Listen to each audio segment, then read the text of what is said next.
కొండ విశ్వేశ్వరరెడ్డి ఖబర్దార్ ఖబర్దార్ తెలంగాణ ఎంపీ కొండ విశ్వేశ్వరరెడ్డి ఖబర్దార్ ఖబర్దార్ ఖబర్దార్ తెలంగాణ బీజేపీ ఎంపీ కొండ విశ్వేశ్వరరెడ్డి ఖబర్దార్ ఖబర్దార్ సిగ్గు సిగ్గు విద్యార్థుల పరిచిక వ్యాఖ్యలు చేయడమా సిగ్గు సిగ్గు సిగ్గు రాజీనామా చేయాలి కొండ విశ్వేశ్వరరెడ్డిని వెంటనే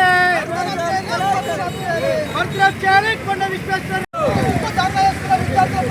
బర్తరఫ్ చేయాలి కొండ విశ్వేశ్వరరెడ్డిని ఎంపీ పదవి నుంచి వెంటనే బర్తరఫ్ చేయాలి కొండ విశ్వేశ్వరరెడ్డి తెలంగాణ ఎంపీని వెంటనే విద్యార్థుల పరిచిక వ్యాఖ్యలు చేయడమా సిగ్గు సిగ్గు సిగ్గు సిగ్గు విద్యార్థుల పరిచిక వ్యాఖ్యలు చేయడమా సిగ్గు సిగ్గు సిగ్గు సిగ్గు తెలంగాణ బీజేపీ పదవి నుండి కొండ విశ్వేశ్వరరెడ్డిని వెంటనే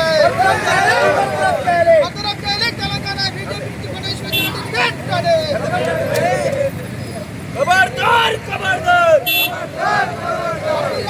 రాజీనామా చేయాలి రాజీనామా చేయాలి దేశవ్యాప్తంగా మొన్నటి నుంచి జరిగినటువంటి జెన్జీ ఉద్యమాలు నీట్ పేపర్ లీకేజ్ వ్యతిరేకంగా జరిగినటువంటి జెన్జీ ఉద్యమాలను ఉద్దేశించి మన తెలంగాణ చేవెళ్ల బీజేపీ ఎంపీ కొండ విశ్వేశ్వరరెడ్డి గారు విద్యార్థులను ఎందుకు చంపకూడదని మాట్లాడుతూ ఉన్నారు.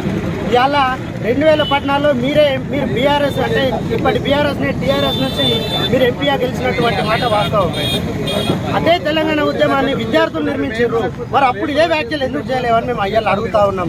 అంటే నీకు ఉద్యమాల ద్వారా నీకు అధికారం వస్తే ఒక్క లెక్క మాట్లాడుతున్నావు, ఉద్యమాల ద్వారా నీకు అదే వేరే పార్టీ నుంచి అధికారంకి వస్తే ఇంకోలా మాట్లాడుతున్నావు. ఈ 2 నాలుకల దేవరు ఎప్పుడు నేర్చుకున్నావు కొండ విశ్వేశ్వరరెడ్డి అని ఇలా మేము విద్యార్థి సంఘాలు అడుగుతా ఉన్నాం.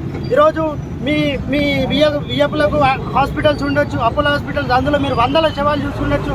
శవాలు అంటే మీకు లెక్కలేదేమో, కానీ ఇలా దేశవ్యాప్తంగా 22 మంది నీట్ విద్యార్థులు మానసికంగా కృహించిపోయి 22 మంది విద్యార్థులు ఆత్మహత్య చేసుకున్న పరిస్థితి ఇలా మనం దేశవ్యాప్తంగా చూస్తా ఉన్నాం. ఒకసారి వాళ్ళ ఇళ్లలోకి వెళ్ళు, వాళ్ళ తల్లిదండ్రులను పరామర్శించు, వాళ్ళ కడుపు కోతంటే కొంచెం విను, చెవులు పెట్టిను, మనసు పెట్టి అర్థం చేసుకో. కొంచెం నీకు వాళ్ళ కడుపు కోతంటే కూడా అర్థమవుతా ఉన్నది. ఇవాళ నీ కళ్ళకు కమలం అనే కళ్ళజోడు పెట్టుకున్నావు, నీకు ప్రపంచం సరిగ్గా కనిపిస్తలేదు. కమలం అనే మూసుకొని ఇలా మొత్తం కమలం కోణం నుంచే నువ్వు ఇలా ప్రపంచాన్ని చూస్తూ ఉన్నావు. నీ నరనరాన కార్పొరేటిజం అంతా నరనరాన నిండిపోయింది. నీ ఒళ్ళు కండ కావరం ఎక్కింది, నీ మెదడు మోకాళ్ళలో జారింది. తక్షణమే విద్యార్థి సంఘాల్లో మేము డిమాండ్ చేస్తూ ఉన్నాం, కొండ విశ్వేశ్వరరెడ్డి నీ మాటలు నేను వెనక్కి తీసుకొని బేషరతుగా దేశవ్యాప్తంగా ఉన్న విద్యార్థులకు క్షమాపణ కోరు, లేకపోతే నిన్ను రోడ్ల మీద తిరిగే పరిస్థితి ఉండదని చెప్పి అలా విద్యార్థి సంఘాలను హెచ్చరిస్తూ